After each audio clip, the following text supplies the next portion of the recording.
Hey guys, tonight we begin with something a little less academic and a lot more herbal, a trip through the foggy, fragrant world of medieval intoxication. Yes, they did it. But trust me, things got weird, and sometimes surprisingly creative. So before you get comfortable, take a moment to like the video and subscribe, but only if you genuinely enjoy what I do here. And let me know in the comments where you're tuning in from and what time it is for you. It's always fascinating to see who's joining us from around the world. Now, dim the lights, maybe turn on a fan for that soft background hum, and let's ease into tonight's journey together. It's tempting to imagine the Middle Ages as a grim, mud-covered parade of monks, plagues, and potatoes. But under all that wool and despair, there were people, regular, flawed, experimental people, who occasionally looked at a strange root and thought, well, let's see what happens if I drink this with hot wine. And to be fair, who could blame them? There was no electricity, no coffee, no antidepressants, and the local entertainment was either watching a knight try to read or wondering how long your neighbour could keep dancing before collapsing from ergot poisoning. So if someone told you there was a mushroom that made you forget the feudal system for a few hours, you'd probably chew it too. Contrary to modern assumptions, the concept of using substances to expand the mind, escape pain, or simply make one's day slightly less horrible wasn't rare. It was baked right into the culture. But it wasn't called getting high. There were no medieval stoner duos giggling behind the haystacks. It was wrapped in terms like visionary states, divine inspiration, pain relief, or in extreme cases, uh-oh. Doctors used herbs, monks grew them, witches, depending on who you asked, applied them, and almost everyone encountered these substances in some form, through medicine, ritual, or accidental consumption of mouldy bread. Again, the range of medieval intoxicants wasn't limited to a tankard of warm ale, though that helped. They had roots that screamed, flowers that blurred vision, seeds that induced prophetic dreams, and ointments that made people believe they were flying naked through the sky with Satan's catering team. Getting high wasn't necessarily recreational. It was medicinal, spiritual, or sometimes just very poor judgment on an empty stomach. And depending on your social rank, it might have been delivered by a barber, a nun, or a barefoot peasant named Wolf, who learned it from a very wise squirrel. In the medieval world, you didn't need a shady back alley or a velvet-roped club to get your hands on mind-altering substances. All you needed was a garden, a mortar and pestle, and a vague disregard for dosage. Because in those days, nature was the dealer, and she wasn't always gentle. Medieval Europe was overflowing with plants, roots, fungi and resins that could either cure your headache or make you believe you'd married a tree. The line between medicine and mystical trip was, let's say, artistically interpreted. Physicians, monks, midwives, and wandering herbalists all dabbled in botany with varying levels of training and enthusiasm. If you wanted something to knock you out, calm your nerves, or make you see God in your soup, they had options. Take henbane, for example. This plant was like nature's version of Russian roulette. Properly prepared, it eased pain and brought on sleep. Improperly prepared, it introduced you to an entirely new set of problems, like convulsions, and a strong desire to remove your own shoes while running through the woods screaming. Or mandrake, the root shaped vaguely, like a human figure. Legend said it screamed when pulled from the ground, a noise so lethal it could kill a man. That didn't stop people from digging it up anyway, usually by tying it to a dog and standing far away. Ingesting mandrake could induce unconsciousness, visions, and, on a good day, prophetic dreams. On a bad day, well, you wouldn't be needing herbs anymore. Then there was belladonna, also known as deadly nightshade, which is exactly the kind of name that screams, maybe not. It was used to dilate pupils for beauty, but also to treat pain, cause hallucinations, and, on occasion, death. Medieval self-care was a bold business. These herbs were often combined into teas, tinctures, oils, or those famous flying ointments we'll get to soon. And they weren't always consumed voluntarily. Sometimes They were applied during religious ceremonies, medical procedures, or by a well-meaning apothecary who thought a little extra root can't hurt, but hurt it could. Ah, henbane, the medieval equivalent of let's see what this button does. Known to botanists as Hyoscyamus niger, and to everyone else as the stuff that made Uncle Bernard think he was a duck, henbane was a staple of the Middle Ages' unofficial pharmacy. Used across Europe for centuries, henbane wasn't just a casual plant. It was a mood. Monks recorded its properties in herbals. Physicians used it to dull pain. Witches used it to ride broomsticks through their imaginations. And peasants? Peasants mostly hoped not to eat it by accident. So, what exactly did henbane do? Well, that depends. In small doses, it acted as a sedative. It could ease toothaches, help with insomnia, and make childbirth slightly less traumatic.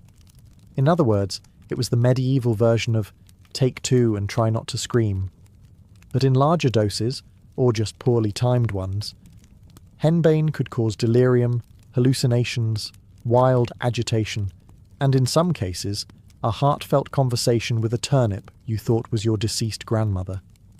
It contains scopolamine and hyoscyamine, which interfere with neurotransmitters in the brain. To put it non-scientifically, your medieval brain gets weird, fast. Visual distortions, disorientation, dry mouth, extreme thirst, and spontaneous outbursts of interpretive dance were all on the menu. Henbane was often smoked, brewed into teas, or even combined with fat and smeared on the skin. A popular delivery method for anyone who didn't like their consciousness arranged in a linear fashion. Now, was it legal? Technically, yes. Controlled substances weren't a thing yet. But it was controversial, especially with the church. Anything that altered perception was suspicious. Visions were supposed to come from saints, not shrubs. Still, henbane had fans. Among healers, mystics, and people with nothing to lose. It even made its way into beer recipes before being banned in favour of safer additives like hops. Few plants in the medieval world were as feared, revered, and dramatically misunderstood as mandrake, a root so potent and weirdly human-shaped that it sparked a mix of botany, folklore, and sheer panic. Botanically known as Mandragora officinarum, the mandrake was associated with sleep, hallucinations, fertility, and a high probability of either mystical visions or waking up in a ditch next to a confused goat. Either way, something happened. Medieval herbalists believed that the root, which often resembled a stubby, contorted human figure, contained powerful magical and medicinal properties. It was a sedative, an anesthetic, an aphrodisiac, and, according to some, a conduit to prophetic dreams. You could boil it in wine to calm pain. Or you could inhale its fumes and immediately question all your life decisions. But the real fame of the mandrake came from its alleged habit of screaming when uprooted. Yes, screaming. As in, don't pull me out of the dirt or you'll die from the noise kind of screaming. Medieval texts warned that simply hearing the mandrake's cry could kill a man, which naturally led to some creative harvesting techniques. The most famous involved tying the root to a dog, walking away, and letting the poor animal do the dirty work. The assumption was that the dog would die instead of you, a plan that raises some ethical red flags, even by medieval standards. Once harvested, and the dog properly mourned, the mandrake could be dried, powdered, steeped, or worn as a charm. Some people even carried tiny mandrake figures in pouches, to ward off evil or promote fertility, because nothing says romance like a mummified root that sounds like it's seen things. The church, predictably, didn't love mandrakes. Anything that caused visions and wasn't tied to organised religion was treated as witchcraft adjacent. Still, monks recorded mandrake recipes in herbals with suspiciously detailed instructions. Used correctly, mandrake could dull pain before surgery, treat insomnia, and create trippy, vivid dreams. Used incorrectly, it could cause vomiting, unconsciousness, or your family staging an exorcism because you thought your soup was whispering. Let's say you're a medieval noblewoman hoping to attract attention at a feast. You could wear your best linen. You could braid flowers into your hair. Or if you were really serious, you could drip literal poison into your eyes. Enter Belladonna, also known as Atrapa Belladonna, or more honestly, Deadly Nightshade. The name alone sounds like a final boss in a medieval RPG. And yes, it was both alluring and lethal, the botanical equivalent of a seductive but unstable ex. The name Belladonna means beautiful lady, because when a few drops of its extract were added to the eyes, it dilated the pupils. Wide eyes were considered attractive, mysterious, and maybe even a little saintly. Of course, the downside was blurry vision, light sensitivity, and the occasional unintended poisoning. But hey, beauty standards have never been particularly forgiving. Cosmetics aside, Belladonna had other talents. It was used as a painkiller, a sleep aid, and occasionally as a truth serum, though the truth it produced was often along the lines of, "The ceiling is dripping Latin prayers."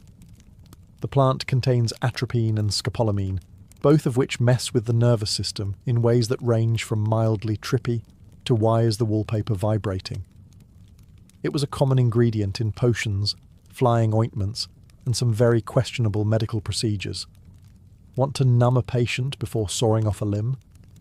Belladonna.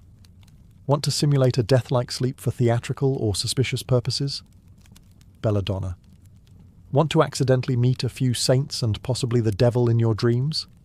You get the idea. And yet, despite its toxicity, Belladonna was part of the medieval medical toolkit. Physicians used it carefully, or recklessly, depending on how bad the plague was that week. And it shows up in herbals, recipes, and love charms across Europe. Before modern edibles came in discreet packaging and fruity flavours, medieval folks were already getting inventive, just not with chocolate. Instead, they relied on ointments, balms, tinctures, and potions. And let's be clear, the word ointment rarely inspires confidence, especially when it contains ingredients like belladonna, fat from a black cat, and a questionable amount of hemlock stirred counterclockwise under a full moon. Welcome to the world of medieval transdermal delivery systems, or, in plain English, rubbing weird paste on your skin and hoping for the best. These concoctions weren't made for a casual weekend buzz. Many were tied to rituals, folk medicine, and spiritual experiences. They could knock you out, send you into ecstatic trances, or, if misused, cause you to believe you were turning into a lizard. Application was often topical, which sounds safer, until you learn the preferred absorption points were the mucous membranes. Yes, those membranes. Cue the infamous flying ointments associated with witches, a lovely blend of henbane, mandrake, belladonna, and pig fat, often applied to, let's just say, intimate areas. The goal? A euphoric sensation of flying. The result? Either a transcendent astral journey or waking up in a haystack with half your teeth and no memory of how you got there. Beyond the salves, medieval potions were often consumed in wine, broth, or some liquid that smelled like regret. Apothecaries loved mixing poppy extract with spiced wine, a combo strong enough to numb you during surgery or give you a front row seat to a divine revelation you didn't ask for. And let's not forget the elixirs sold by wandering quacks. These travelling pharmacists promised to cure everything from heartbreak to plague, often using recipes that could also dissolve a shoe. Did they work? Maybe. Or maybe they just made you forget what was wrong in the first place. The magic of these medieval edibles was that no one could quite predict the outcome. Would you sleep peacefully, commune with angels, or scream at the moon and swear eternal loyalty to a turnip? Only one way to find out. Let's talk about the broomstick, that iconic airborne companion of the medieval witch. It might seem quaint now, the stuff of fairy tales and Halloween costumes, but back then it came with an awkwardly scandalous backstory. Spoiler: the broomstick wasn't just for sweeping. The connection between witches and broomsticks actually has chemical roots, and no, not just mandrake. Historical records, especially those written by suspicious inquisitors, describe witches using flying ointments, thick, trance-inducing salves made from plants like henbane, belladonna, and datura. all of which are about as friendly as a drunk porcupine. But here's the kicker. These ointments weren't taken by mouth. Why? Because the ingredients were toxic, and stomachs are famously ungrateful. Instead, they were applied, topically. And by topically, we mean mucous membranes. And by mucous membranes, we mean, yes, exactly what you're thinking. Hence the broomstick. Or, as some sources delicately phrased it, a staff anointed for transportation. The handle was used as a vehicle for applying the ointment to areas with high absorption. Not exactly PG, but highly effective. Within minutes, users reported visions of flying through the night sky, attending feasts with the devil, or simply hovering above the village like the world's most confused drone. Of course, these were hallucinations. But in an age where medicine, magic, and mysticism shared a bunk bed, no one questioned it much. Inquisitors and theologians took note, of course, not because they were interested in pharmacology, but because they saw flying as evidence of consorting with demons, which is ironic, considering the hallucinations were chemically induced and deeply unreliable. But when has medieval justice ever needed evidence? While medieval Europe was busy applying poison to broomsticks and calling it air travel, something far more sophisticated was happening to the south and east, in the flourishing cities of the Islamic Golden Age. Enter hashish, the plant-based answer to existential dread and camel traffic. Derived from cannabis resin, hashish was widely used in regions like Persia, Egypt, and the Levant. And unlike Europe's rub this on your elbow and meet Satan approach, Islamic scholars, mystics, and physicians actually documented its effects with a level of detail that suggests field testing. Hashish was often consumed orally, usually mixed with honey, spices, or other herbs, making it the first edible to actually taste good, as opposed to medieval Europe's tradition of bitter teas and things that smelled like spoiled socks. Its use wasn't just recreational, though yes, that absolutely happened. Hashish was often tied to Sufism, the mystical branch of Islam, where practitioners sought spiritual union with the divine. Hashish was believed to help dissolve the ego, clear the mind, and initiate deep contemplation, or, at the very least, encourage long, thoughtful stares at walls. In fact, many Sufi poets and philosophers spoke of hashish the way modern songwriters speak about bad breakups, with intense emotion, abstract metaphors, and just enough fog to make you wonder if they were okay. Of course, not everyone was a fan. Many Islamic rulers tried to ban hashish use periodically, fearing it led to laziness, moral decay, or people giggling too much during prayer. But like most substance bans in history, this had roughly the same success rate as teaching a cat to juggle. The legendary Hashashin, the original assassins, were even said to have used hashish before missions to get into the proper mindset for stabbing. That claim's mostly myth, but it's a great example of how cannabis-based products were already wrapped in both mystique and suspicion. Meanwhile, Europe was centuries away from understanding how to use cannabis without immediately setting something on fire or calling it devil grass. When you picture a medieval church, you might imagine stained glass, flickering candles, solemn chanting, and that thick, almost otherworldly cloud of incense wafting through the air like God's personal fog machine. But incense wasn't just about holiness. It also had a little something extra: psychoactive potential.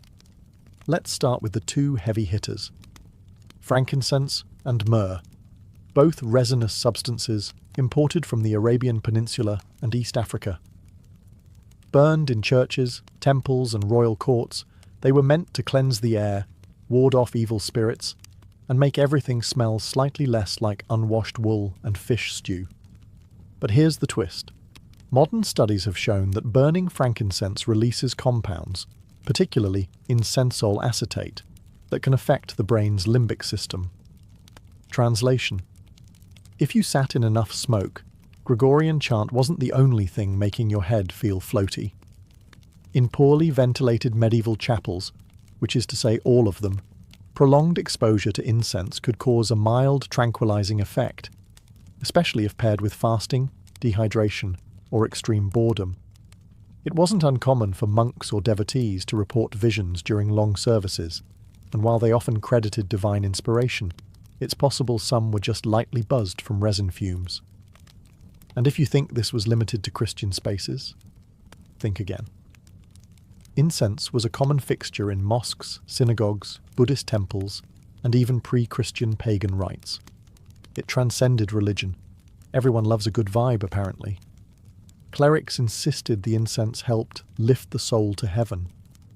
Realistically, it may have just softened the edges of reality enough to make 5-hour sermons a bit more tolerable. Think of it as the medieval equivalent of putting on lo-fi beats and lighting a scented candle, but with more Latin and less chill. If there was one thing medieval people could count on, besides taxes and the occasional plague, it was alcohol.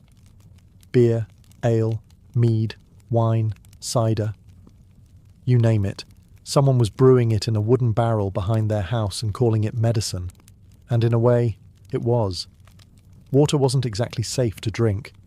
Most natural sources were either contaminated or casually downstream from livestock, which meant sipping from a stream was basically playing intestinal roulette. So instead, people reached for something a little more fermented.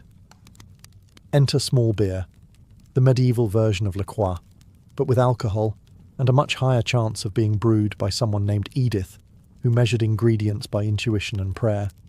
This low-alcohol drink was consumed daily by adults and children alike.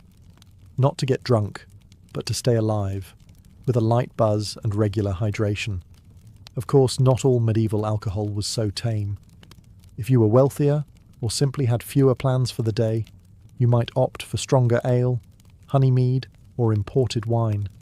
And yes, wine was often mixed with herbs or spices, either for flavour, medicinal effect, or just to see what happened.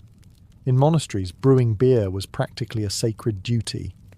Monks perfected recipes, documented fermentation methods, and taste-tested the results, often with great enthusiasm.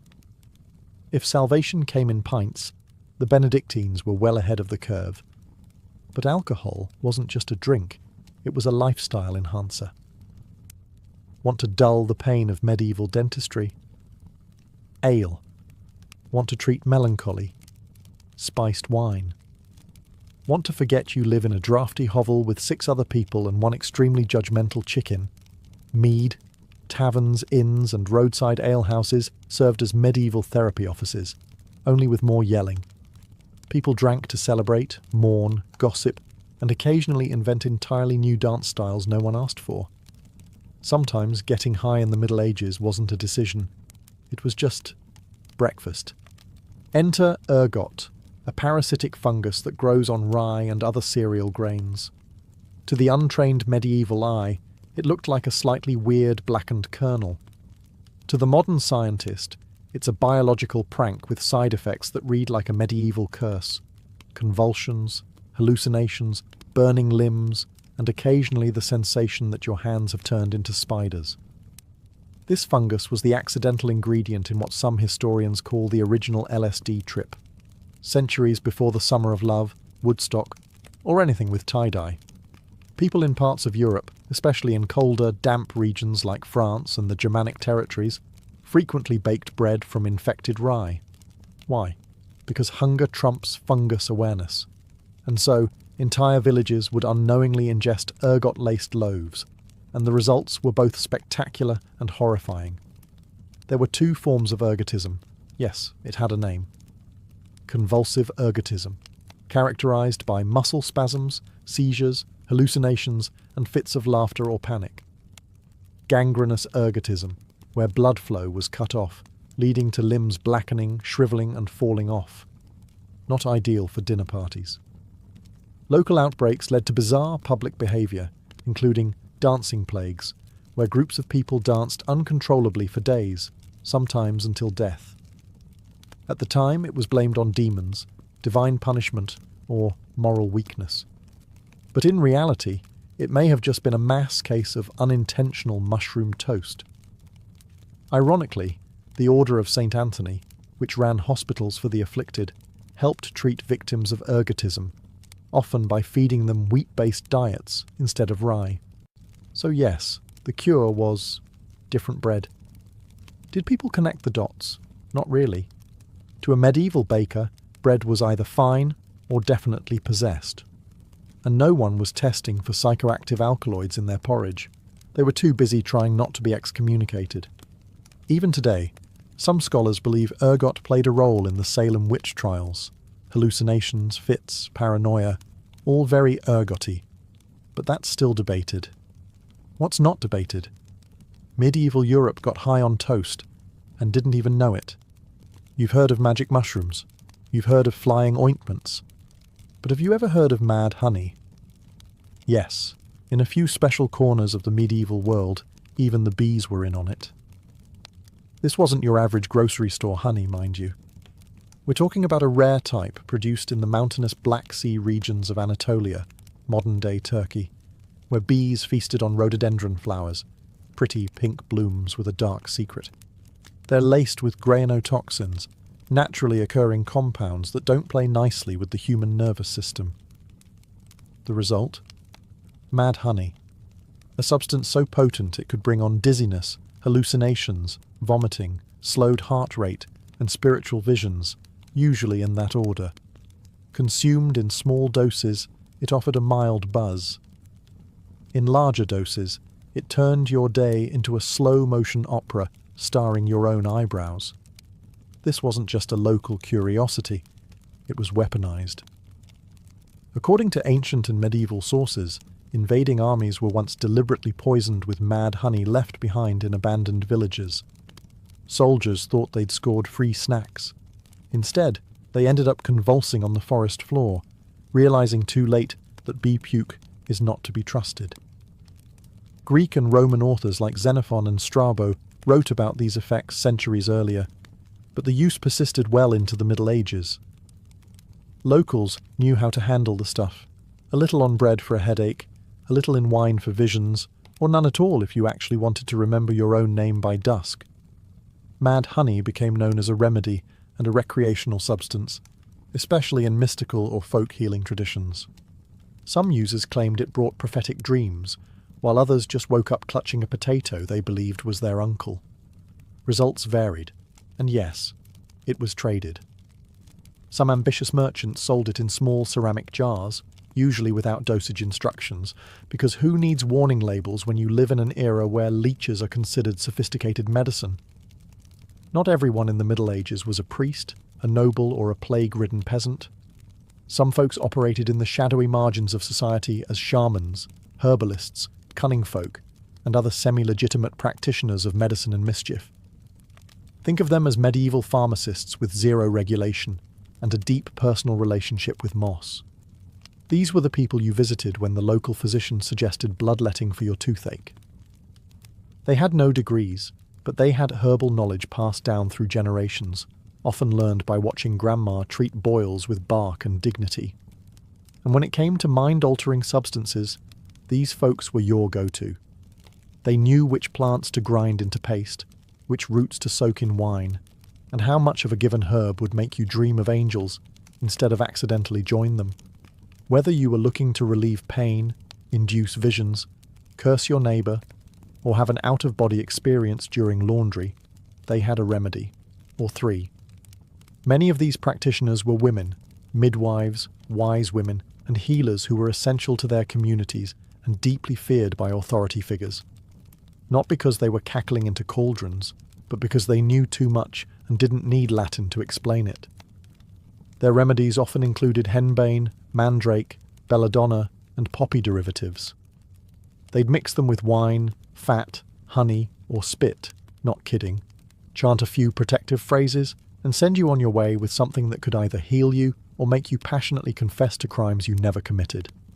Of course, if anything went wrong, say a hallucination involving flying goats or the sudden urge to marry a tree, blame shifted quickly from bad batch to witchcraft.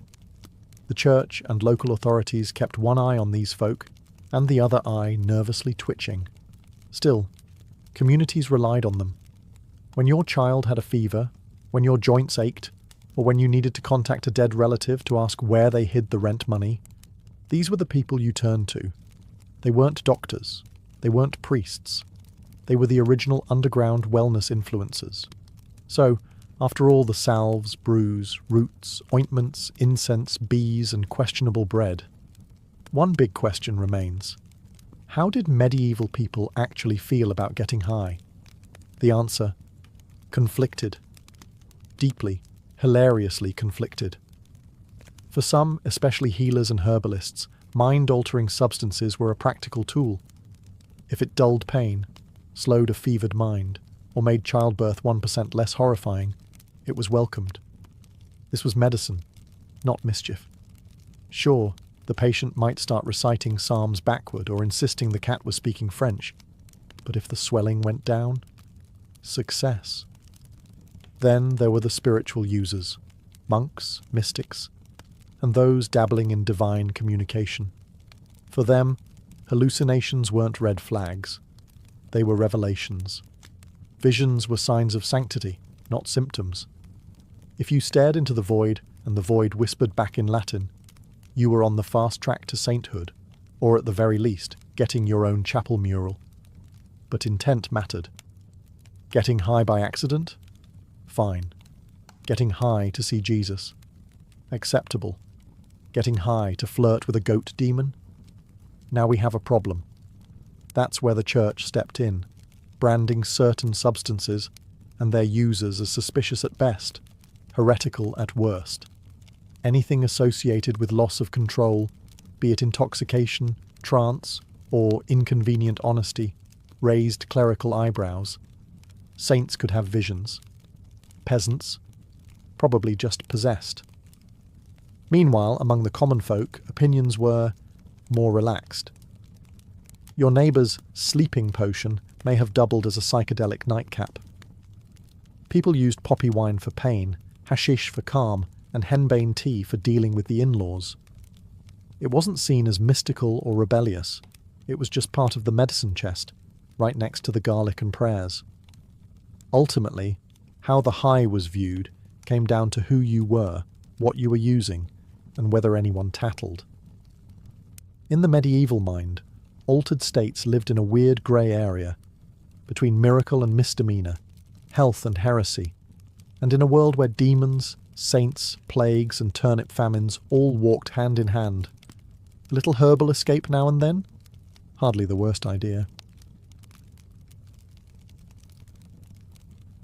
In the ancient world, the sea wasn't a void to be crossed. It was the beating heart of empire. It carried grain, gold, messages, soldiers, and sometimes war. Whoever commanded the seas didn't just own the water. They dictated the fate of entire civilizations.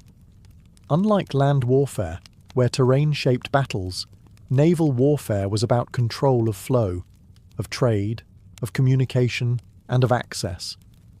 For seafaring empires like Athens, Carthage, and Egypt, naval supremacy wasn't optional. It was existential. Without fleets, cities were vulnerable to isolation, starvation, and siege.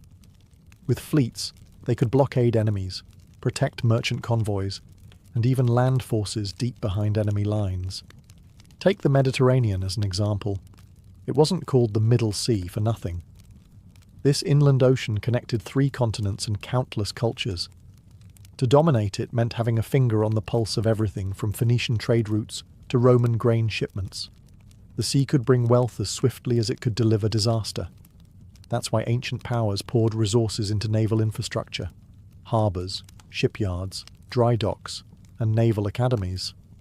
For Athens, the navy became its lifeblood. Themistocles' vision of a trireme-powered military turned Athens into a thalassocracy, a sea-based empire. Its ships guarded grain routes from Egypt, levied tribute from allies, and crushed Persian ambitions at battles like Salamis.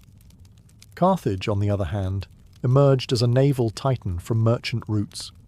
Its dockyards were among the most advanced of the ancient world, producing warships on an almost industrial scale.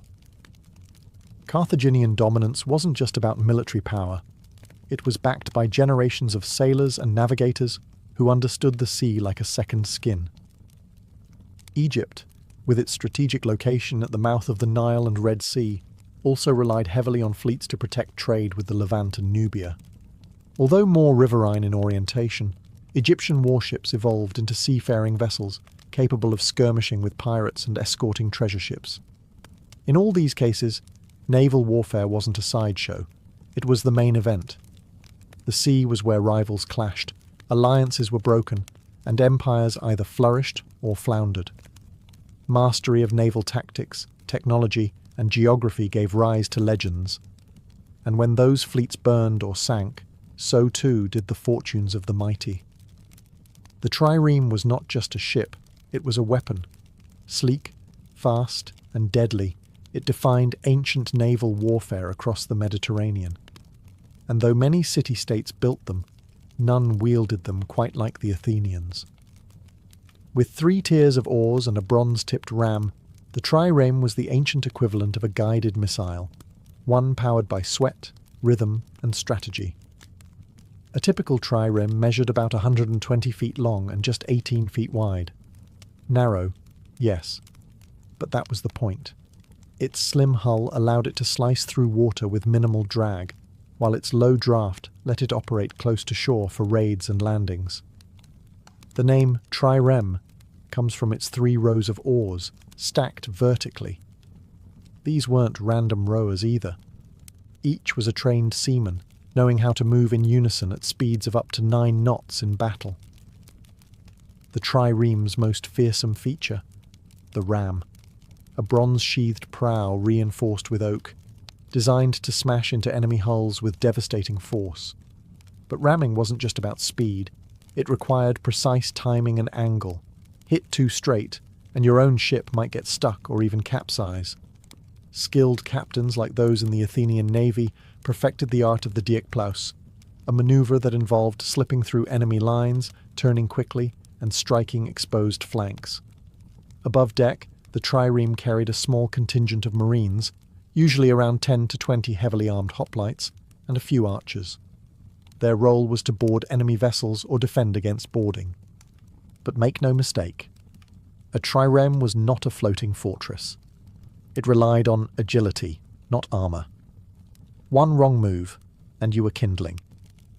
What made the Athenian trireme fleet truly revolutionary wasn't just the ship itself, it was the system behind it. Funded by the Theorica, a public naval fund, Athens built and maintained hundreds of triremes. Citizens, even the poorest, served as rowers, creating a strange kind of democracy at sea. When Athens beat the Persian fleet at Salamis in 480 BCE, it wasn't aristocrats who rode to victory, it was the common people. Ancient naval combat wasn't a cannon-blasting slugfest. It was more like high-speed chess with the occasional street brawl. The primary goal? Disable or sink the enemy before they could do the same to you. And the main tool for that? Ramming. Ramming was the centerpiece of naval tactics in the trireme era. The goal was to pierce an enemy's hull below the waterline using the ship's bronze-tipped prow. A well-placed ram could send a vessel to the bottom in minutes. But it wasn't as simple as charge forward. Timing, angle, and coordination mattered immensely. Too sharp an approach, and you'd glance off. Too direct, and you might embed your ship in theirs, leaving both vessels vulnerable. To land a successful ram, fleets used complex maneuvers like the diekplaus and periplus. In a diekplaus, a ship would dart through gaps in the enemy line, then pivot to strike from behind. The periplus involved circling around the enemy formation to hit exposed flanks. These weren't brute force tactics. They were precision strikes, dependent on the rower's synchronization and the captain's foresight. But sometimes, things didn't go to plan. Rams missed. Ships locked together. Oars snapped. That's when Plan B came in. Boarding. Boarding turned the naval fight into a land-style melee. Once 2 ships collided or locked, Marines would leap aboard the enemy vessel with swords, spears, and shields. These weren't delicate affairs. Boarding was brutal, close-quarters combat, more like a gang brawl than an orderly phalanx. Archers and slingers added chaos from the upper decks, picking off anyone who showed too much helmet. Some fleets, like those of the Romans, eventually favoured boarding over ramming. They even built special devices like the corvus, a boarding plank with a spike that could hook onto enemy ships and turn sea battles into floating land fights. This tactic helped Rome defeat more experienced Carthaginian sailors during the First Punic War, because what Romans lacked in seamanship, they made up for in sheer infantry strength. Of course, this also meant naval battles became even bloodier and more chaotic. There was no retreat once boarding began. It was kill or be killed, on a deck slick with salt water, blood, and broken timbers. If ramming was the scalpel of ancient naval warfare, then fire was its sledgehammer. There was no more terrifying sight than a flaming ship bearing down on your fleet. Fire ships were the naval world's version of controlled chaos, a weapon so dangerous that it often threatened the attacker as much as the enemy. Though not as common as triremes or boarding actions, fire tactics emerged early and evolved over time. The basic principle was simple: load a ship with flammable materials, pitch, tar, sulfur, resin, oil, and set it alight before sending it toward enemy vessels. Ideally, the fire ship would drift into tightly packed enemy lines, igniting sails, decks, and anything else unfortunate enough to be flammable. One of the earliest documented uses of fire ships comes from the Greco-Persian conflicts, where desperate defenders tried to repel naval invasions by hurling flaming rafts or boats toward enemy galleys. In the confined spaces of a harbour or strait, where manoeuvrability was limited, a single fire ship could cause mass panic and break formations. But fire at sea was a double-edged sword. Winds could shift, flames could backfire. A poorly timed fire ship could destroy your own fleet as easily as the enemy's. This is why fire was often reserved for desperate moments, blockades, surprise attacks, or last stands where the risk was worth the havoc. The most sophisticated development in ancient incendiary warfare came with Greek fire, a mysterious and fearsome weapon developed by the Byzantine Empire centuries later, but inspired by ancient fire tactics. Greek fire could allegedly burn on water and couldn't be extinguished with standard methods. While it's more medieval than ancient, its conceptual roots, chemical fire used in naval dominance, can be traced back to these early fire ships. Egyptian and Phoenician fleets also used variations of fire-based weapons, particularly against pirate vessels and during sieges. For instance, coastal defenders might catapult fire pots or flaming arrows onto ships attempting to breach harbours. The psychological effect of fire at sea was unmatched. A ram could be blocked, a boarder could be repelled. But fire? Fire panicked crews, devoured wooden hulls, and spread faster than orders could be shouted. Even the most experienced sailors might abandon ship at the first whiff of pitch and smoke. In the 5th century BCE, Athens transformed itself from a landlocked city-state into a dominant naval superpower, and it all started with silver. When a massive silver vein was discovered in the mines of Laurium, Themistocles, an ambitious Athenian politician convinced his fellow citizens not to divide the wealth, but to invest it. His plan? Build a fleet of triremes. Lots of them. That decision changed history. With over 200 warships at its peak, the Athenian navy became the backbone of what we now call the Athenian Empire. The city's power was no longer rooted in hoplite infantry or stone walls. It sailed on wood, sweat, and strategy. The victory at Salamis in 480 BCE, where Themistocles' fleet trapped and annihilated the Persian navy in narrow straits, is still one of the most decisive sea battles of the ancient world. That win didn't just save Athens, it positioned it as the protector and soon ruler of the Aegean. Under the Delian League, Athens began extracting tribute from allied city-states, supposedly for mutual naval defence. In practice, this tribute was often used to fund Athens' own interests, from shipbuilding to public architecture. The navy allowed Athens to enforce loyalty, suppress rebellions, and project its power far beyond its borders. But it wasn't just about military might. The fleet democratized Athens. The poorest citizens, who couldn't afford armor or land to fight as hoplites, became essential rowers in the triremes. Their contribution gave them political clout, transforming the Athenian assembly and empowering the lower classes. Sea power became people power. However, this dominance came at a price. Athens's over-reliance on its navy and its coercive treatment of allies sowed resentment. During the Peloponnesian War, Sparta, historically a land-based power, built its own fleet with Persian money and eventually crushed the Athenian navy at Aegospotami in 405 BCE. With its fleet gone, Athens was starved into surrender. Still, the legacy of Athenian naval power endured. It showed that a city-state with limited land could become an imperial force through mastery of the sea. It also proved that ships could be political tools just as much as weapons. If Athens ruled the Aegean, Carthage dominated the western Mediterranean. Founded by Phoenician settlers around 800 BCE in what is now Tunisia, Carthage built its power not on conquest alone, but on trade, seafaring, and unmatched naval innovation. By the 4th century BCE, Carthage wasn't just a wealthy city. It was the nerve centre of a sprawling maritime network that stretched from Spain to Sicily and North Africa to Sardinia. Carthaginian power was made possible by its fleet. While the Athenians refined the trireme, the Carthaginians took naval engineering to industrial levels. Their shipyards, especially the vast circular harbour of Carthage, could build and house hundreds of warships. These weren't theoretical numbers. Carthage had an assembly line-style dock system that allowed for rapid construction and repair, something unprecedented in the ancient world. Carthaginian ships, often quadriremes or quinqueremes, were heavier than Athenian triremes, designed not just for speed, but for power. Their naval doctrine leaned toward ramming and boarding, supported by experienced mercenary marines and Libya-Phoenician sailors who had grown up on the sea. The city's maritime dominance wasn't only about force, it was about commerce. Carthaginian merchants navigated the Atlantic coasts of Europe and Africa, traded tin and silver, and brought back exotic goods. The navy ensured that pirates, rival traders, or Roman ambitions didn't interfere with this lucrative flow. And then came the Punic Wars.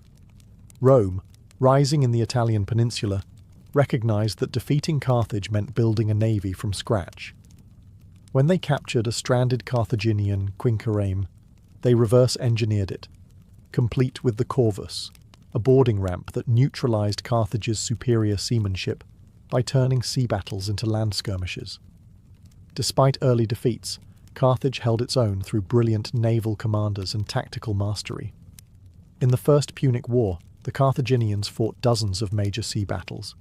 At Drepana, they executed a flawless maneuver that destroyed a Roman fleet despite being outnumbered, proving Carthage still knew how to command the sea.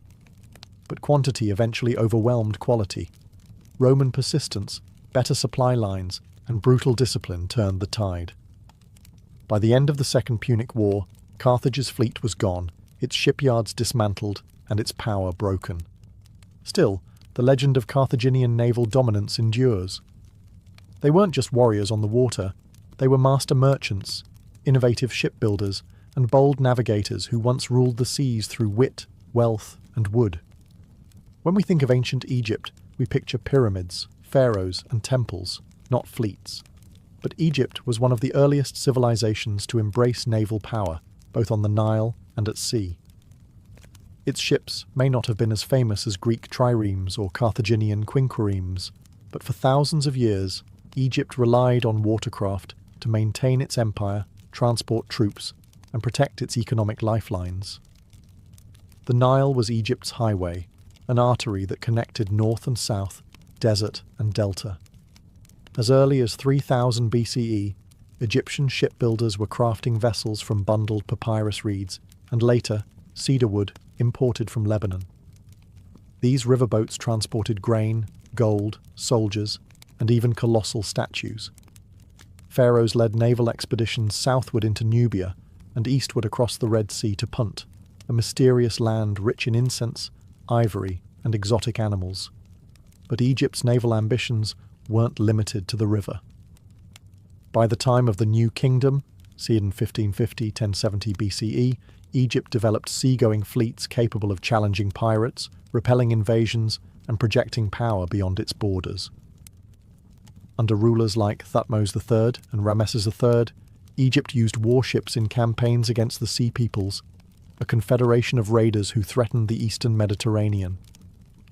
These battles, recorded in vivid reliefs at Medinet Habu, show Egyptian archers firing from ships and marines engaging in brutal close combat aboard narrow wooden decks. Unlike the oared triremes of Greece, Egyptian seafaring ships were broad, sail-driven vessels with limited maneuverability. They often featured raised fighting platforms and were crewed by archers, spearmen, and sailors trained in both combat and navigation. Their primary advantage was mobility along coasts and rivers, where they could rapidly deploy soldiers or intercept merchant traffic. Egyptian naval strength also underpinned its economy. Grain exports to the Levant and trade with the Aegean were secured by escort ships. Ports like Byblos and Tanis became hubs of both commerce and naval logistics. Even foreign rulers sought Egyptian shipbuilders for their craftsmanship. In time, Egypt's naval power waned under successive waves of foreign rule: Libyans, Assyrians, Persians, and eventually Greeks and Romans. But its long legacy of riverine and coastal warfare set the foundation for naval traditions in the ancient Near East. Egypt's ships may not have ruled the open sea, but they ruled the rhythm of empire, sailing where the Nile flowed, where the winds allowed, and where power demanded. When the Roman Republic first rose to prominence, it was not a naval power. Rome's strength lay in its disciplined legions and road-building prowess, not shipbuilding. But that changed dramatically and rapidly when the Republic found itself in a bitter contest for control of the Mediterranean against Carthage. The result was one of the most dramatic naval transformations in ancient history. At the start of the First Punic War, 264 BCE, Rome had almost no fleet. Carthage, meanwhile, had centuries of maritime dominance, but the Romans weren't deterred. According to legend, they captured a Carthaginian quinquereme and used it as a prototype. Within months, they mass-produced a navy, assembling hundreds of ships through sheer manpower and state-level organization. But Rome knew it couldn't outsail the Carthaginians, so it changed the rules of the game. Enter the corvus, a boarding bridge fitted with a metal spike. This device turned sea battles into infantry brawls, Rome's specialty. With it, Roman marines could board enemy ships en masse, transforming naval combat into something far more familiar to Roman soldiers. The results were dramatic.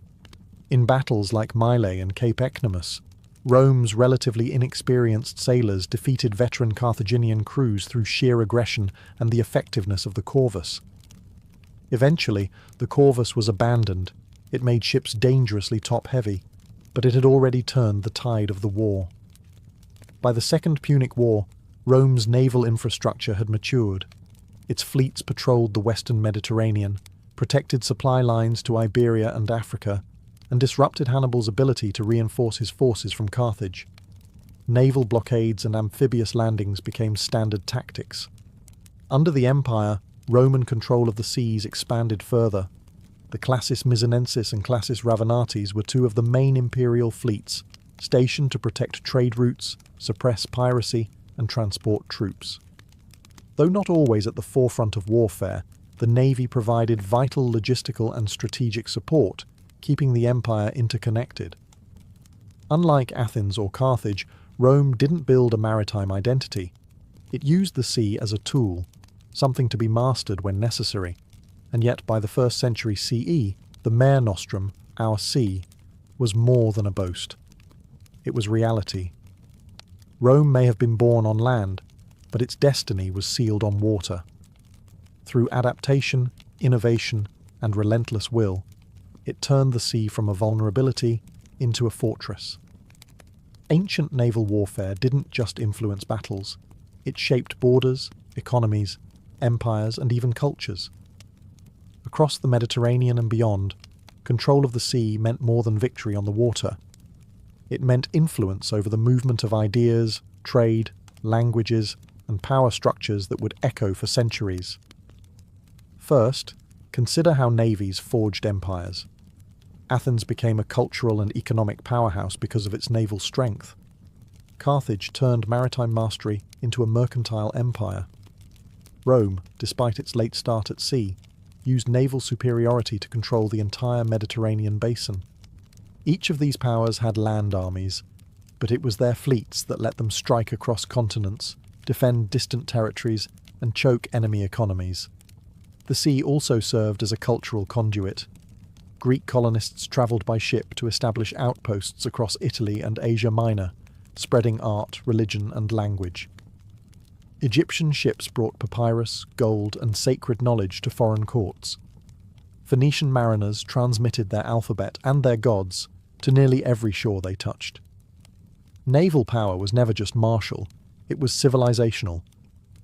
Technologically, ancient navies pushed shipbuilding to new heights. The development of the trireme, and later larger polyremes, was not just military advancement, it was a revolution in engineering. Harbours became logistical hubs. Navigation techniques improved. Standardized ship designs laid the groundwork for maritime architecture still visible in later Byzantine and Islamic navies. Even economic systems evolved because of navies. Protected sea routes allowed for stable trade across vast distances, enabling luxury goods like silks, spices, wine, and tin to move between far-flung cultures. Cities with strong fleets like Alexandria or Rhodes became wealthy cosmopolitan centres. Where fleets thrived, so did markets, artists, scholars, and revolutionaries. And then there was the psychological legacy. Fire ships, ramming tactics, boarding actions, these left lasting impressions on how warfare was imagined. They introduced the idea that the sea itself could be a weapon, that mobility and control, rather than just brute force, could win wars. Today, we remember many of these empires for their land conquests, but their sea conquests were just as vital, and often more enduring. Ancient naval warfare wasn't just about who had the fastest ship or the sharpest ram. It was about who understood the sea as a stage, not just for war, but for history itself. In the end, the triremes may be gone, but their wake still ripples through time. Cyrus the Great was born around 600 BCE in the region of Anshan, then a vassal kingdom under Median rule. His family, the Achaemenids, claimed noble descent and ruled a small but respected Persian domain. But nothing about Cyrus's early life hinted that he would one day create one of the largest empires the world had ever seen. And yet, from the very beginning, legend surrounded him.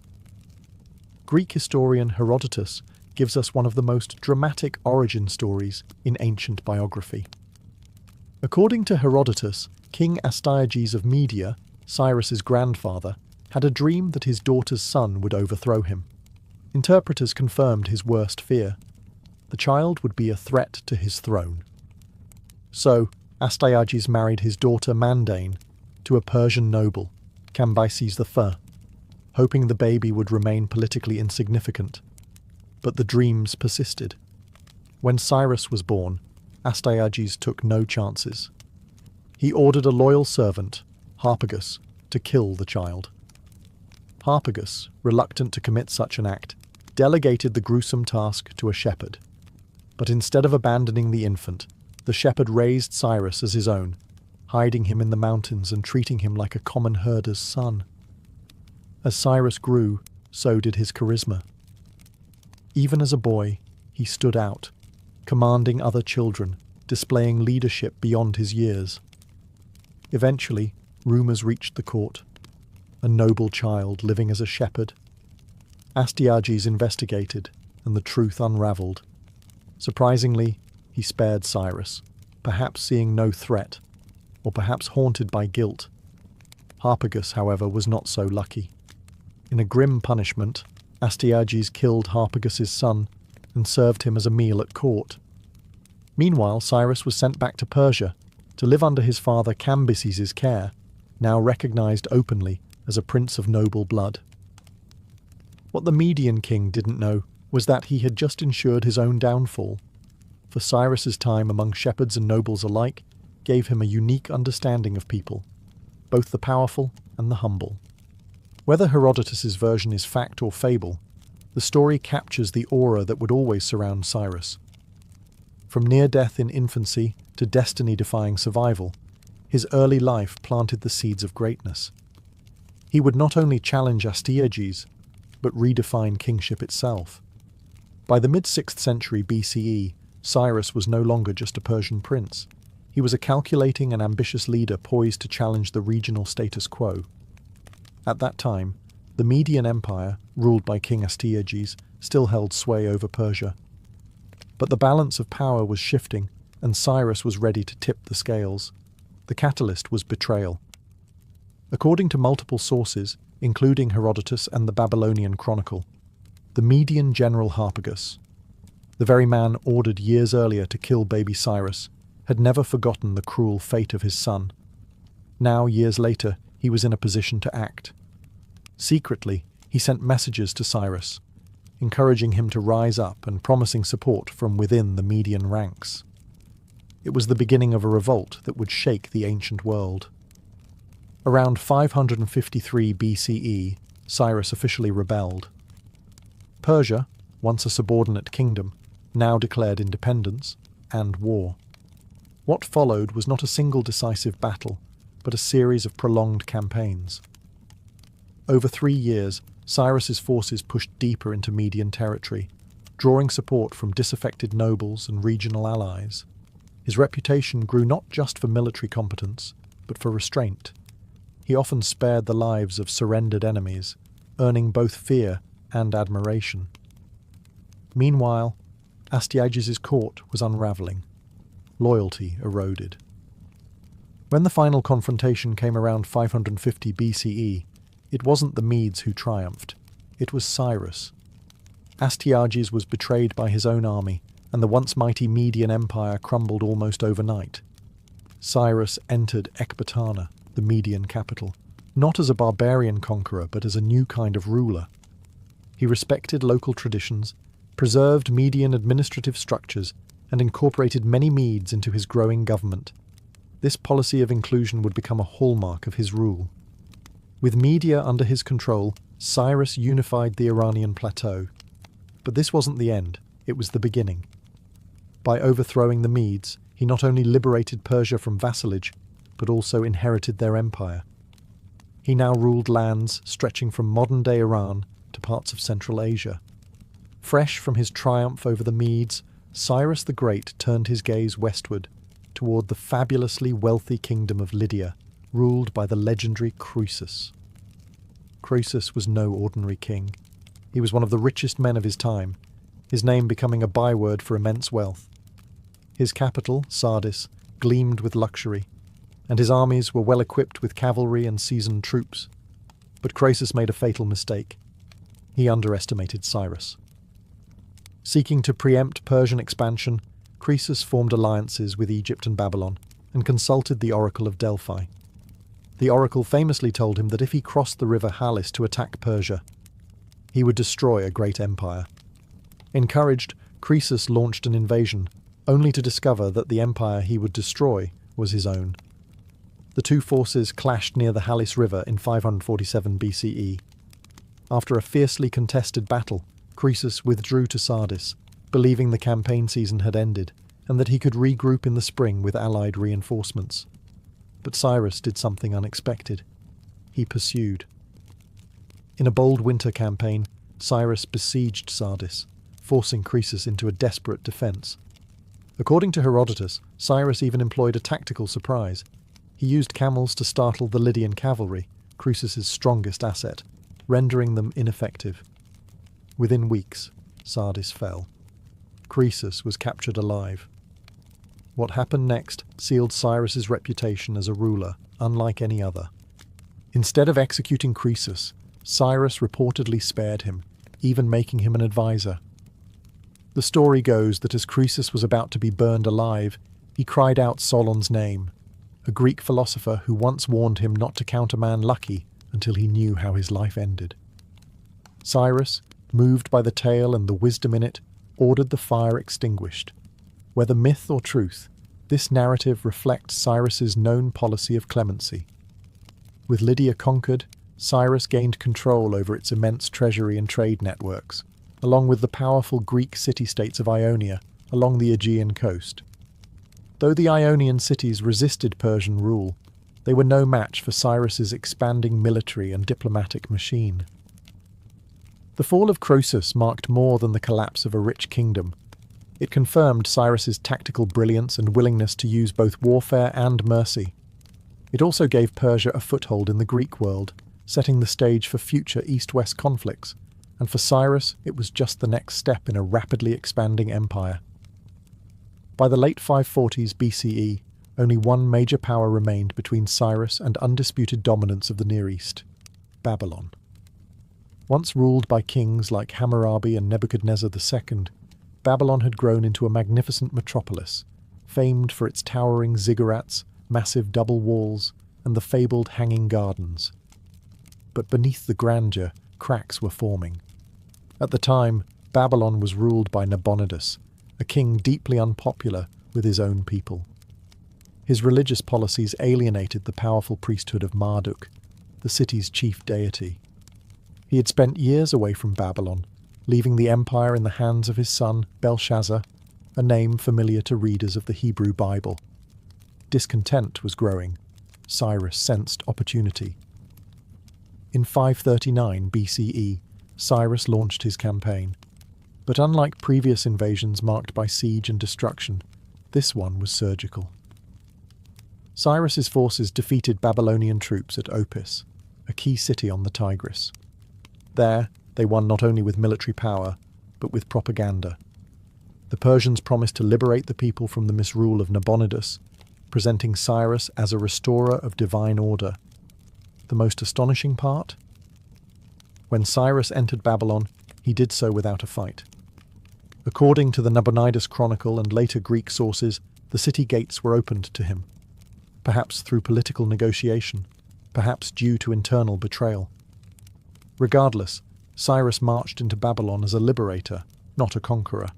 He respected the city's temples, participated in religious ceremonies, and declared in the famous Cyrus Cylinder that he had been chosen by Marduk himself to restore peace and justice. This document, often called the world's first charter of human rights, records Cyrus's policies of tolerance, temple restoration, and repatriation of displaced peoples.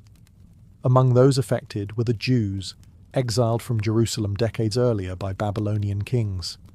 Cyrus issued an edict allowing them to return home and rebuild the temple in Jerusalem, an act so significant that the Hebrew Bible refers to him as God's anointed, a title otherwise reserved for Israelite kings.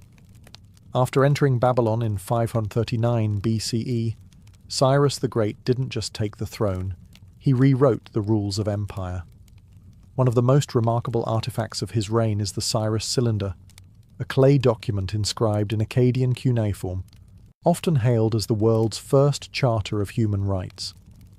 While modern scholars debate that claim, there's no doubt that the cylinder offers a revolutionary glimpse into how Cyrus saw power, not as domination, but as stewardship.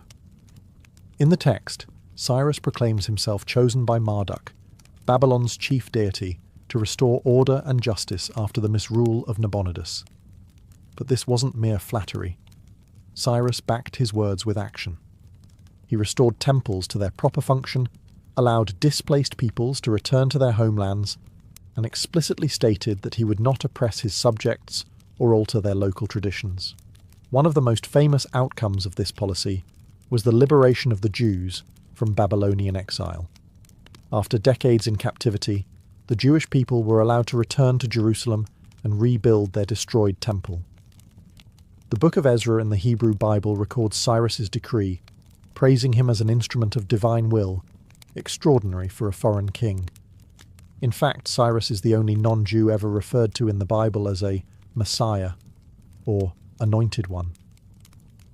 The Cyrus Cylinder speaks in terms of freedom, restoration, and legitimacy through justice, a striking contrast to the standard rhetoric of ancient rulers who often glorified conquest and divine punishment. Instead of boasting about destroying cities or enslaving enemies, Cyrus highlights his role as a protector of diverse cultures and faiths. This wasn't weakness. It was strategy. By respecting local customs, he avoided rebellion and fostered loyalty across his vast empire.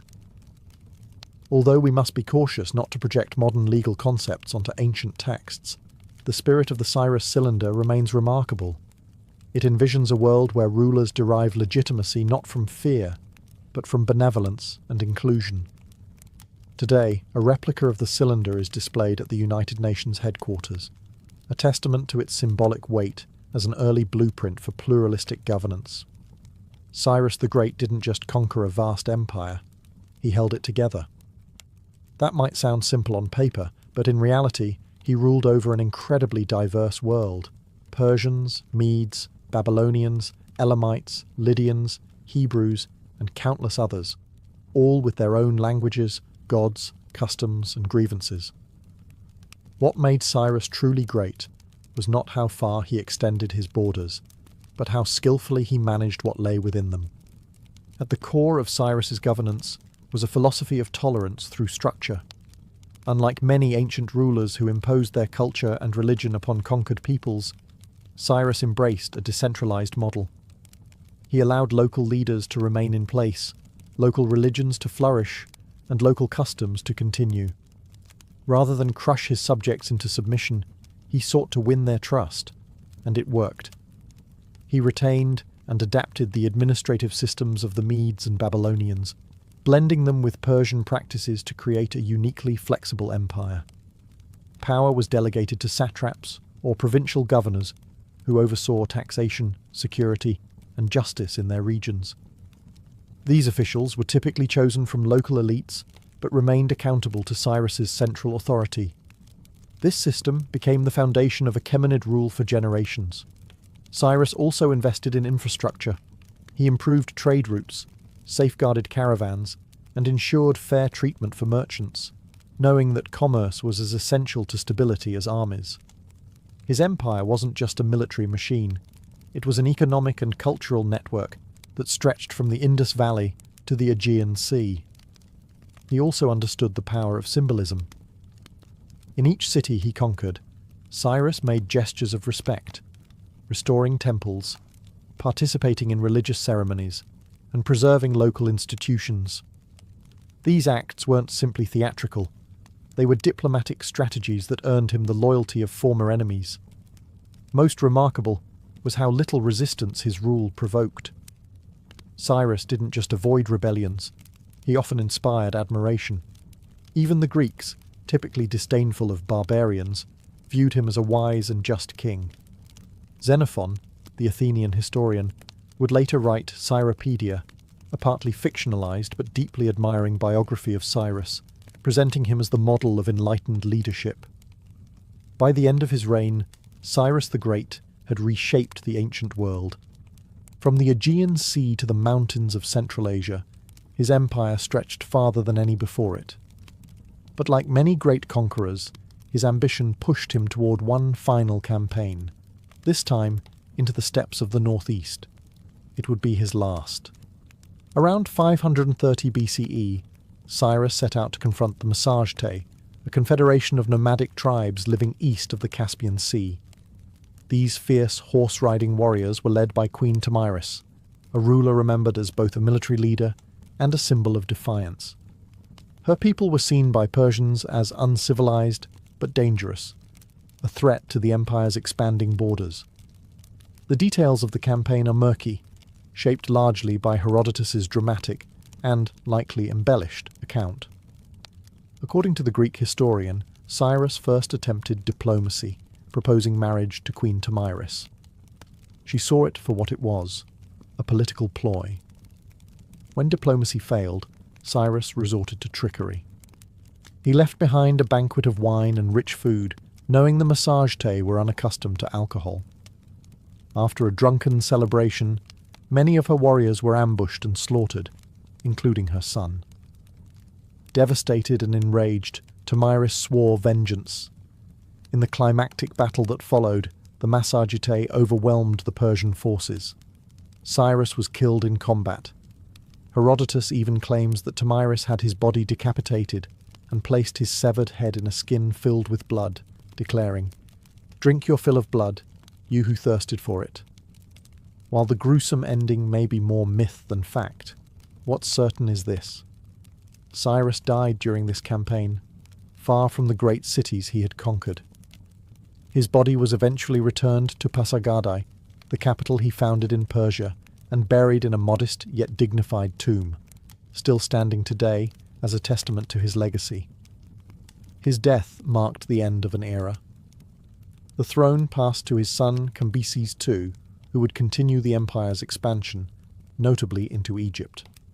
But Cyrus's unique blend of tolerance, strategy, and visionary leadership would not be easily replicated. When Cyrus the Great died, he left behind more than a vast empire. He left behind a political blueprint, a philosophical precedent, and a reputation so revered that even centuries later his name inspired awe.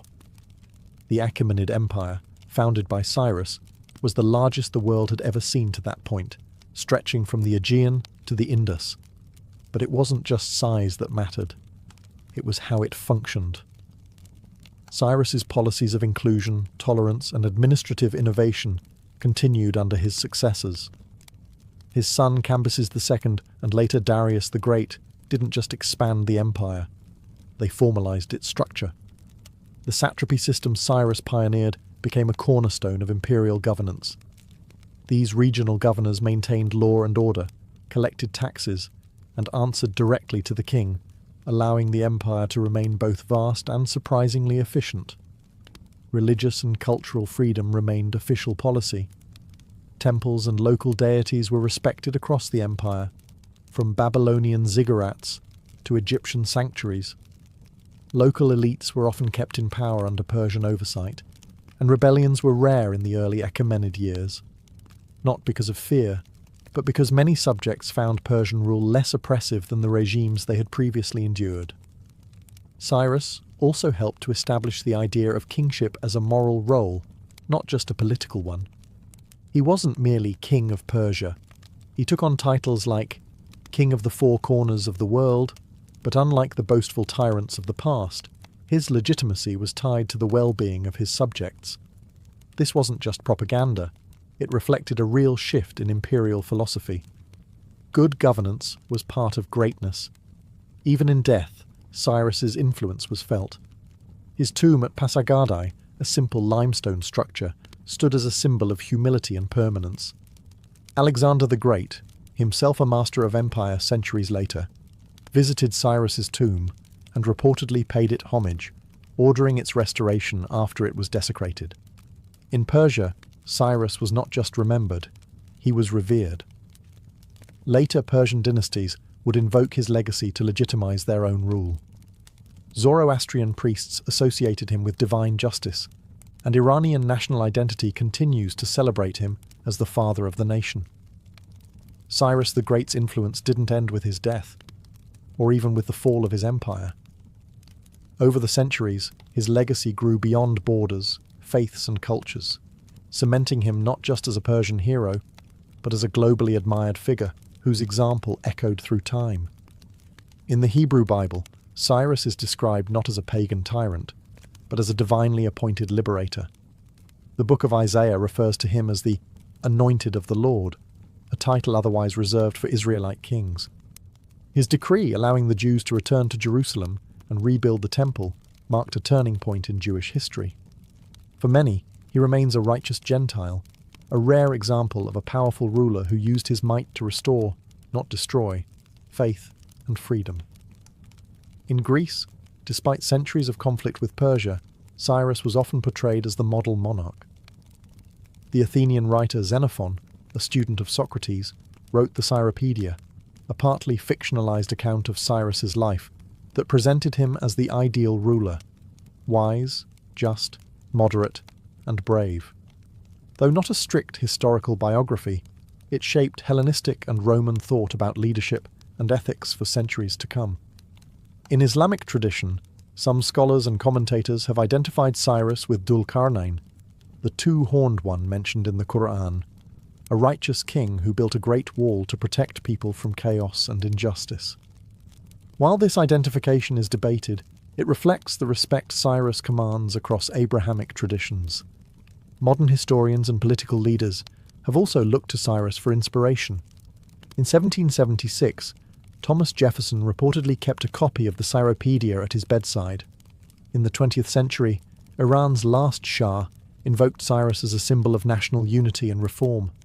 And today, Cyrus's Cyrus cylinder, often dubbed the world's first Declaration of Human Rights, is displayed at the United Nations as a symbol of tolerance and governance. Cyrus's appeal transcends conquest. He's remembered not for cruelty or empire building alone, but for his rare ability to wield power with justice. He showed that an empire didn't have to crush difference to maintain control, and that rulers could win loyalty through respect, not fear. More than 2 millennia later, Cyrus the Great remains a paradox. A conqueror celebrated for his compassion, a king praised by those he conquered. Few figures in history command such wide admiration, and fewer still deserve it as much. In the blistering sun of the Nile Valley, the ancient Egyptians made a bold choice. Many of them shaved their heads. But this wasn't a practical decision alone. It was a symbol, a statement, a clean canvas, and upon that canvas they placed some of the most elaborate wigs the ancient world ever saw. Wigs in ancient Egypt weren't just fashionable. They were essential markers of identity, status, and purity. Men and women of high rank didn't just wear them, they flaunted them. These weren't simple accessories either. They could be made of real human hair, imported horsehair, or finely woven plant fibers.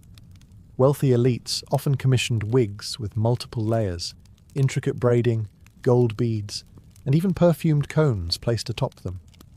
Wax-based scents that would melt slowly in the sun, covering them in luxury. For women, hairstyles were tied to femininity, fertility, and power. A noblewoman's wig might be adorned with floral decorations, colourful bands, or precious metal clasps. A priestess might wear hers in tight symmetrical rows, echoing the divine order of the gods. For men, especially those in service to Pharaoh, a thick, stylized wig reflected not just wealth, but closeness to the divine hierarchy. Children, however, had their own style. Many wore the sidelock of youth, a shaved head with one ornate braid left dangling, a symbol of childhood that would be cut off during adulthood or religious rites of passage. And then there were the bald priests. In sharp contrast to the extravagance of court wigs, priests were required to shave their entire bodies, including their heads, to maintain ritual purity. In public ceremonies, though, even they might wear ceremonial wigs, symbolizing their spiritual roles more than their individual identity. What's more fascinating is how wigs even served after death. Mummies were often buried with wigs in place, ensuring their status and beauty carried into the afterlife. Hair, in other words, wasn't just vanity. It was an eternal identity. If you picture a Viking, you likely imagine wild beards and braided hair, an image forged from equal parts archaeology, Norse sagas, and Hollywood. But there's a surprising truth in that vision. Viking hairstyles were far from random. In fact, hair was a powerful symbol in Norse society, of identity, masculinity, clan loyalty, and even seduction. Both Viking men and women took their hair seriously. In a world where physical appearance projected strength and honour, long hair wasn't a vanity, it was a statement. Men often grew their hair long and styled it meticulously. Braids, top knots, and half-shaved heads weren't just stylish, they were intimidating. A warrior walking into battle with braided locks and a thick beard wasn't just practical, keeping hair out of the eyes. He was broadcasting his readiness to fight and his resistance to fear. For Viking women, hair could be just as symbolic. Long, well-groomed hair was a marker of femininity and high status. Women often braided their hair in complex patterns, sometimes using ribbons or beads woven into the strands. A married woman might wear her hair wrapped or partially covered to signal her marital status, similar to how wedding rings work today. Some burial sites in Scandinavia even include combs, hairpins, and grooming tools, suggesting daily care and pride in appearance were important to both sexes. There was also a fascinating legal angle. In Viking law codes, hair played a role in justice. Cutting off someone's hair without permission was considered a grave insult. one that could lead to revenge, legal retribution, or full-blown blood feuds. That's because hair represented honor. To disgrace a warrior by chopping his locks was to attack his social standing itself. And then there's mythology. The Norse gods themselves had iconic hair. Thor with his flaming red beard. Loki's transformation tricks often involved changes in hair or shape. And of course, the goddess Sif, whose golden hair was so legendary that when Loki cut it off as a prank, he had to beg the dwarves to forge a magical replacement from real gold. Hair wasn't just mortal identity, it was divine currency. The Romans knew a thing or two about control, and that extended to their hairstyles. In a world where politics, class, and gender were all tightly regulated, hair became one of the subtlest, yet most powerful tools of social navigation. Especially in elite circles, your locks could literally declare your allegiance, your values, and your ambition. Let's start with Roman men. In the early Republic, the ideal Roman citizen was clean-cut, conservative, and practical. Hair was short, tidy, and well-groomed. Anything longer than that was considered suspect, effeminate, foreign, or lazy. A short haircut and a clean-shaven face weren't just fashion choices. They were civic statements. They said, "I'm disciplined. I serve the state. I'm Roman." But as the empire progressed, things got fluffier. Emperors like Nero and Commodus let their curls grow out in flamboyant styles that mimicked Greek philosophers or even divine statues. Some sported what we now call the Roman topknot, a raised section of curled or piled hair at the front, sculpted to suggest intellect, youth, or refinement. These weren't accidents. They were carefully crafted public images. Hair became propaganda. For Roman women, the stakes were even higher. Hairstyles became almost architectural. The famous Flavian Tower style, a literal mountain of curls and braids pinned above the head, was a high-status look made possible only by slave labour, hot irons, and hours of work. The more elaborate the hairdo, the wealthier the woman, because it meant she had the leisure time and servants to maintain it. Hair could also show political loyalty. Empresses often debuted new styles in statues and coinage, which were then copied by upper-class women across the empire. Wearing a hairdo like the empress wasn't just flattery, it was allegiance. Meanwhile, enslaved people were often forced to keep their hair short or plain, denying them this form of expression entirely. Soldiers likewise wore practical cuts, reinforcing unity and function over flair. And then there were the rebels. Some Romans deliberately grew long hair or adopted barbarian styles to show disdain for imperial values. For example, gladiators often wore dramatic hairstyles to build stage personas, part athlete, part celebrity, part threat. In ancient Japan, hair wasn't merely a personal feature, it was an emblem of discipline, duty, and deeply rooted tradition. Nowhere was this more visible than in the iconic shonmeige, the distinctive topknot worn by samurai. This wasn't just a haircut, it was a cultural contract. Originally, the shonmeige began as a practical choice. The shaved crown kept helmets, especially the kabuto, samurai war helmets, more comfortable and secure in battle.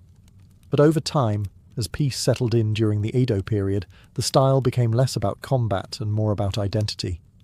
The topknot became a rigid symbol of warrior status, honor, and submission to Bushido, the way of the warrior. Cutting it off wasn't just a haircut, it was symbolic death. A disgraced samurai might be ordered to remove his topknot, or do it himself, as a sign that he was no longer worthy of his rank.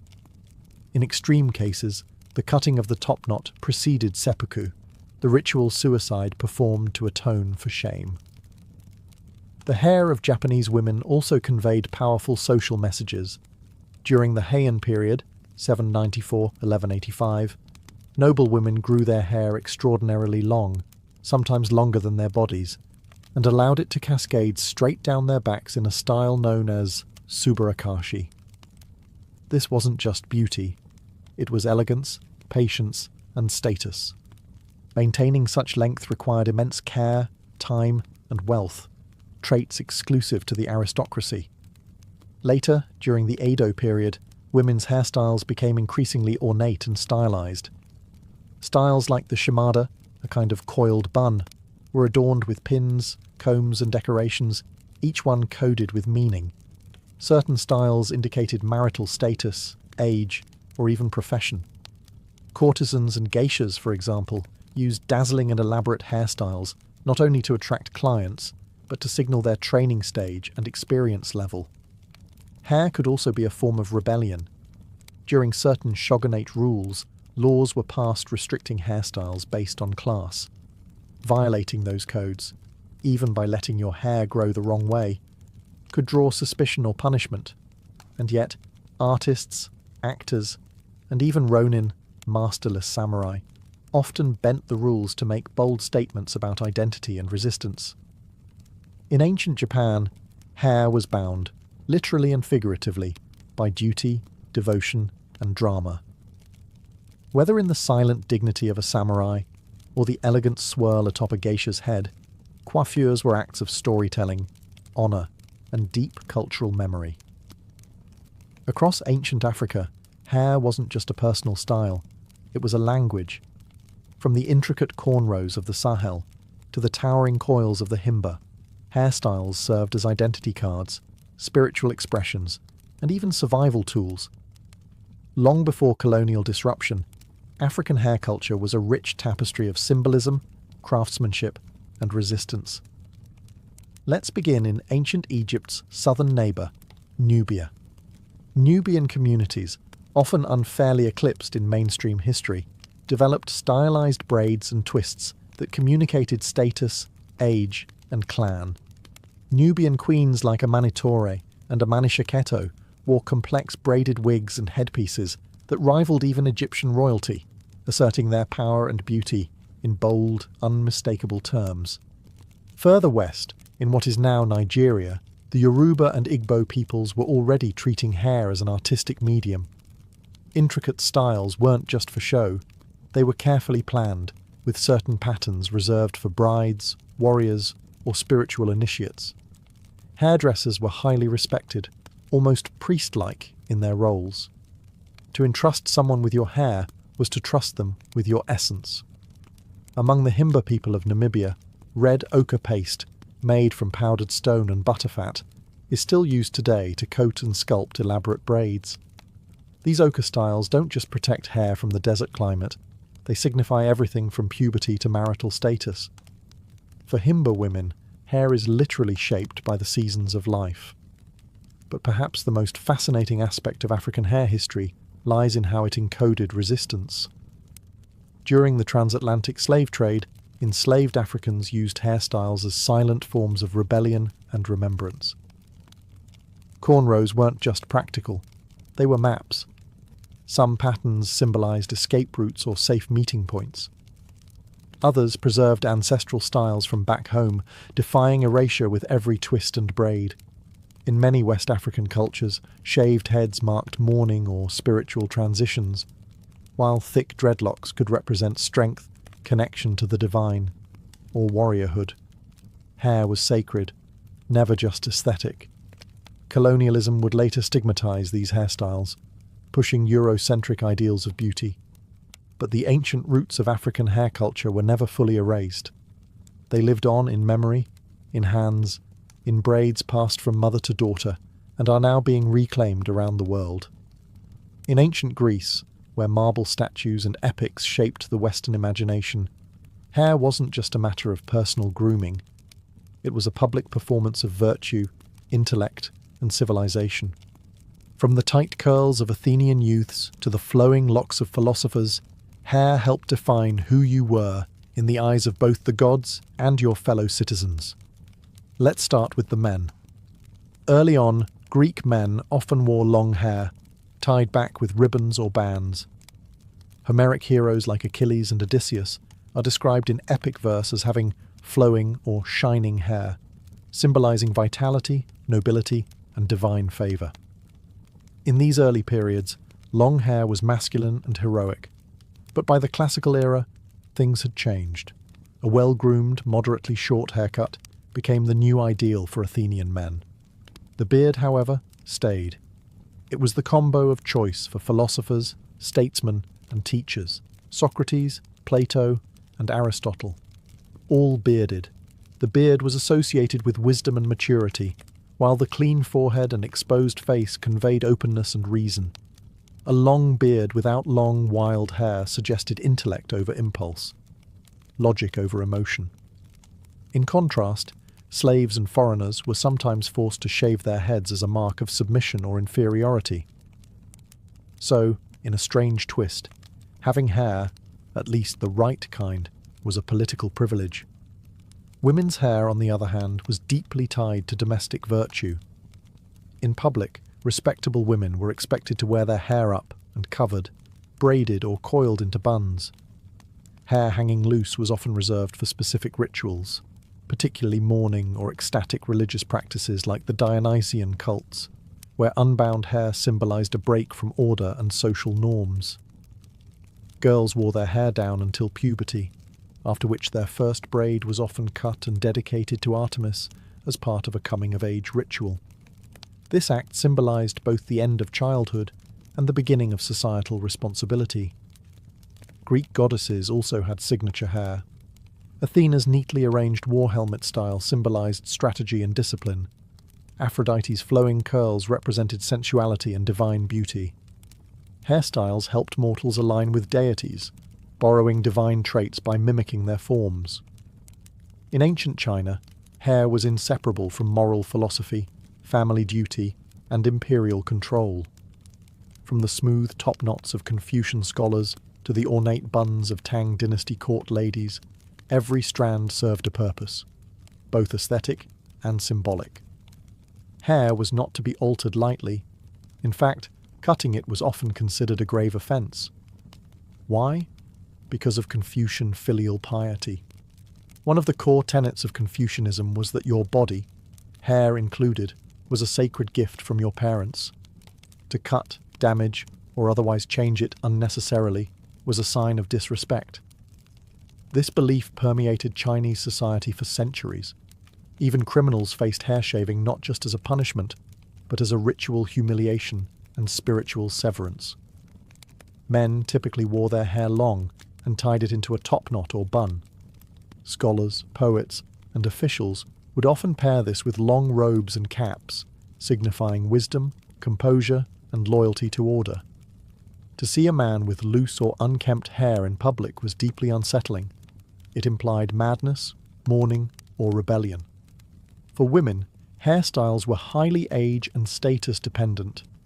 Young girls often wore twin buns or side ponytails, styles that marked them as unmarried. Upon marriage, a woman's hair would be restyled into a more mature and formal arrangement, often a single coil or bun pinned with combs, jade ornaments, or gold hair sticks. Court ladies and empresses during the Tang dynasty took things to spectacular heights, literally. Their hair was sculpted into towering arrangements adorned with phoenix pins, flowers, and silk. There was also politics in hair. Dynastic shifts often brought forced changes in appearance. When the Manchu-led Qing dynasty conquered Ming China, they enforced the Q hairstyle, the front of the head shaved, with the rest braided into a long pigtail. This style was a hated symbol of submission to foreign rule. Many Han Chinese resisted, choosing death over what they saw as a betrayal of cultural identity. In contrast, Taoist monks shaved their heads entirely to reject worldly attachments. Buddhist monks did the same, demonstrating their detachment from the material realm and their embrace of impermanence. In ancient India, hair wasn't just a physical feature. It was sacred. It intertwined with ritual purity, caste identity, and spiritual symbolism, becoming a powerful medium of both devotion and social control. From the twisted dreadlocks of sages to the shaved heads of pilgrims, hair in Indian culture told complex stories of belief, discipline, and transformation. Let's begin with the sadhus, wandering holy men who renounced worldly life. Their hair was never cut, combed, or constrained. Instead, they let it grow into thick, matted dreadlocks called jata. These locks symbolized their spiritual power and detachment from material concerns. The longer and wilder the hair, the more potent the message. This person had transcended vanity, family, and even identity. Sadhus emulated Lord Shiva, the god of destruction and meditation, whose own jata was said to hold back the mighty Ganges river. For others, however, shaved heads were the height of sanctity. In Hindu traditions, pilgrims often shaved their heads before visiting sacred sites, offering their hair as a symbol of surrender and purification. Children's first haircuts, mundan, were key rites of passage, believed to cleanse bad karma from previous lives. Mourning rituals also required close male relatives to shave their heads, symbolizing humility and detachment from worldly attachments. Hair also communicated caste and marital status. Upper caste men traditionally kept a single tuft of hair at the crown, the shika, after shaving the rest of the head. This top knot wasn't random. It marked them as twice born, part of the priestly or scholarly class, and obligated to perform sacred rites. Cutting the shika without cause was akin to social death. Women's hairstyles were equally symbolic. Unmarried girls typically wore their hair loose or in simple braids, while married women bound their hair into buns or coiled styles. A well-oiled, neatly braided style denoted discipline, beauty, and family honor. Ornamentation varied by region and wealth, but jasmine flowers, gold clips, and decorative combs were commonly worn during festivals and weddings. Hair was also linked to erotic power. Ancient texts like the Kama Sutra describe sensual hair arrangements, while sculptures at temple sites like Khajuraho depict women with intricately styled hair, cascading down their backs like liquid sculpture. Throughout the ancient world, hairstyles weren't just about fitting in. They were also used to stand out, resist, and rebel. In many societies, changing or rejecting a dominant hairstyle became an act of defiance, subtle or overt, against cultural norms, imperial powers, or oppressive systems. Let's begin in Judea under Roman rule. The Jewish people, governed by strict religious law, avoided the elaborate grooming favoured by Roman elites. Many Jewish men refused to shave their beards or style their hair in Roman fashion, preserving a distinct identity rooted in spiritual observance. To them, hair wasn't fashion, it was faith. And in an empire obsessed with assimilation that made their appearance a quiet form of protest. In ancient Gaul, during Julius Caesar's conquest, the Celts were known for their wild lime-washed hair, standing stiff and bright, often spiked into mohawk-like crests. Roman writers saw it as barbaric, but for the Gauls, it was war paint in follicle form. The hairstyle both terrified enemies and bonded tribes in resistance to Roman occupation. The Parthians, and later the Sassanids, two great empires east of Rome, also weaponized appearance. Their kings wore long curled hair and thick beards, symbols of divine authority and cultural pride. To the Romans, it looked exotic and effeminate. To the Persians, it was royal and ancestral. Their hair became a statement. We are not you. Even in more constrained societies, hair could be wielded as resistance. Enslaved people in various empires, from Greece to the Americas, were often forced to shave their heads to strip them of identity. But when they were able, they used hair to preserve lineage, memory, and rebellion. Braids concealed seeds, beads held meaning, and styles recreated maps, myths, or secret messages. Women, too, rebelled with hair. In Sparta, unmarried women famously wore their hair short, in contrast to the long locks of other Greek women, an expression of independence and readiness for physical activity. Roman women occasionally rejected the latest courtly trends to align with philosophical ideals, such as Stoicism or early Christianity, embracing simpler, modest styles. And when emperors fell, their hairstyles fell with them. Cutting one's imperial-style hair could be a dangerous but bold statement of political allegiance or dissent. In all these cases, hair wasn't merely a mirror of the world. It was a tool to reshape it. Across ancient civilizations, when voices were silenced or swords were drawn, the scalp became a canvas of resistance. A braid, a buzz, a curl. It could shout louder than words ever dared.